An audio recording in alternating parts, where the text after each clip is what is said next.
সভাপতি মহোদয়, অসমৰ বান আৰু গৰাখহনীয়া সমস্যা সমাধানৰ বাবে এই বিজেপি চৰকাৰে প্ৰতিশ্ৰুতি দি পেলাই চৰকাৰ গঠন কৰিছিল। যদি আপুনি চায় 2014 চনত বিজেপিৰ ৰাষ্ট্ৰীয় ইস্তাহাৰত বান গৰাখহনীয়া সমস্যা সমাধানৰ প্ৰতিশ্ৰুতি দিছিল।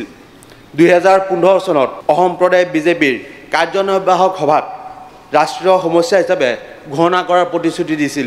2016 চনত নিৰ্বাচনৰ সময়ত বান গৰাখহনীয়া সমস্যাক প্ৰাধান্য দিয়া হৈছিল। 2017 চনত প্ৰধানমন্ত্ৰী নৰেন্দ্ৰ মোদী ডাঙৰীয়াই গুৱাহাটীত আহি পেলাই বান সমস্যাৰ কাৰণে বৈঠক কৰিছিলে। 2021 চনত অমিত শ্বাহ ডাঙৰীয়াই বানমুক্ত অসমৰ শ্লোগান দিছিলে। 2024 চনত গৃহমন্ত্ৰী অমিত শ্বাহ ডাঙৰীয়াই 50টা নতুন পুখুৰী খান্দি পেলাই সমস্যা সমাধান কৰাৰ পৰামৰ্শ দিছিলে।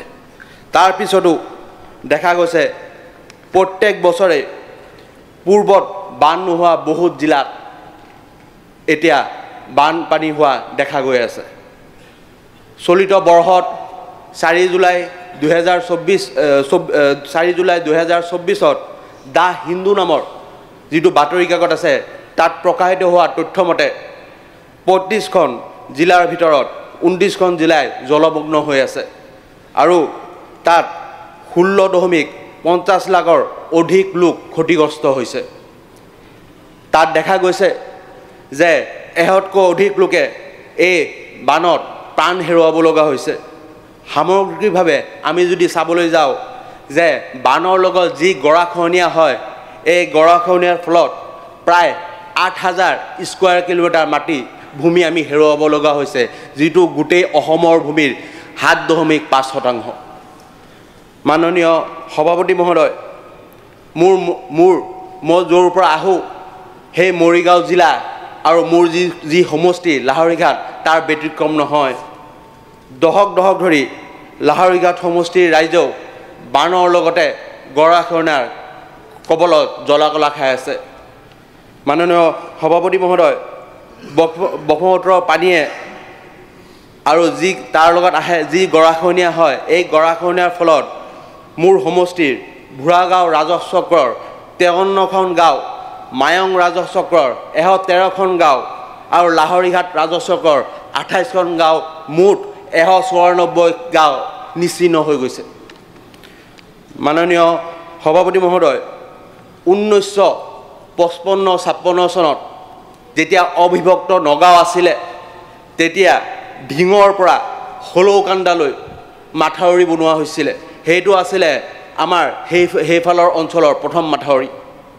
এই মাথাউৰিখন পৰৱৰ্তী সময়ছোৱাত গৰাখহনীয়াৰ পৰিসৰ বৃদ্ধি হোৱাৰ পৰিপ্ৰেক্ষিতত আপোনাৰ খহি গ'ল। তাৰপিছত আৰু বহুত নতুন মাথাউৰি বনোৱা হ'ল। কিন্তু দেখা গৈছে যে ব্ৰহ্মপুত্ৰৰ গৰাখহনীয়াই ঢিঙৰ পৰা মায়ংলৈকে শ ঘৰ নিশ্চিহ্ন কৰি দিছিলে আৰু তাৰ ফলত এই গাঁৱত বসবাস কৰা লোকসকল গৃহহীন হৈ অন্য স্থানত বসবাস কৰিবলৈ প্ৰৱজিত হোৱাত বহুতে কেতিয়াবা নাম দিয়া হৈছে বিদেশী বাংলাদেশী, কেতিয়াবা নাম দিয়া হৈছে বেদখলকাৰীৰ নাম। গতিকে বান আৰু গৰাখহনীয়াৰ লগত আন এক সমস্যাও ইয়াৰ লগত দেখা যায়। গতিকে মাননীয় সভাপতি মহোদয়, মই এষাৰ কথা ক'ব বিচাৰোঁ, যেতিয়া কংগ্ৰেছৰ চৰকাৰ আছিলে সেই লাহৰীঘাট অঞ্চলতে 12খন স্পাৰ বনোৱা হৈছিলে আৰু স্পাৰকেইটা বনোৱা হৈছিলে দলৈগাঁৱৰ পৰা ভুৰাগাঁৱলৈকে আৰু স্পাৰকেইটা বনোৱা হৈছিলে ফ্লাড মেনেজমেণ্ট প্ৰগ্ৰামৰ ভিতৰত।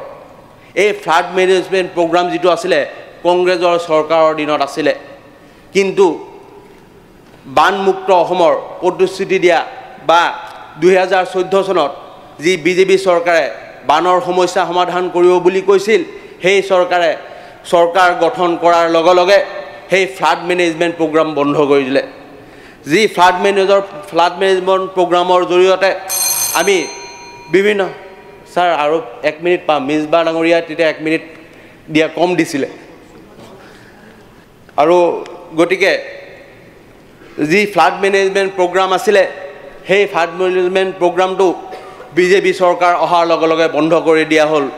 যাৰ যিটো প্ৰগ্ৰামৰ জৰিয়তে আমি যিবোৰ মথাউৰি ছিঙি যায় যিবোৰ স্পাৰ খহি যায় সেইবোৰৰ কাম কৰিব পাৰিছিলোঁ বা সমাধান কৰিব পাৰিছিলোঁ কিন্তু দেখা গ'ল যে 2016-17 বৰ্ষত যি গৰাখহনীয়া হৈছিলে সেই গৰাখহনীয়াৰ ফলত সেই লাহৰীঘাটৰ 12টা স্পাৰৰ ভিতৰত 2টা স্পাৰ গৰাখহনীয়াত খহি গুচি যায় যাৰ ফলত টেঙাগুৰিৰ পৰা তিনিচুকীয়ালৈকে বহুত অঞ্চল বানপানীত খহি যায় ইয়াৰ পিছত 2019-21 বৰ্ষত আকৌ নতুনকৈ তাত মথাউৰি বনোৱা হয় কিন্তু কিছুদিন আগতে এডিবি প্ৰজেক্টৰ আণ্ডাৰত লাহৰীঘাটৰ পৰা মায়ংলৈকে এটা কাম দিয়া হৈছে যিটো আঁচনি মানে আদৰ্শ শেষ কৰক 6 মিনিট হ'ল যিটো আঁচনি যথাসম্ভৱ এইটো বছৰ আৰম্ভ হ'ব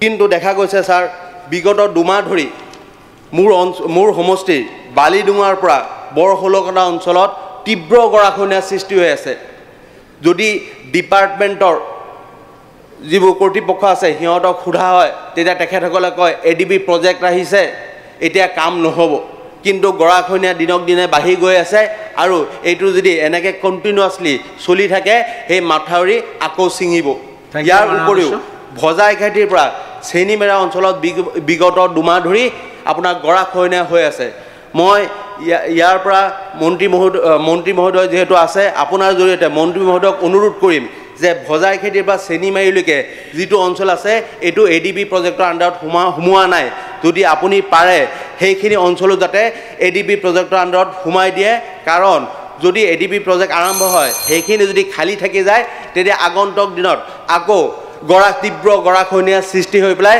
গোটেই লাহৰীঘাট অঞ্চলত ভয়াৱহ পৰিস্থিতি হ'ব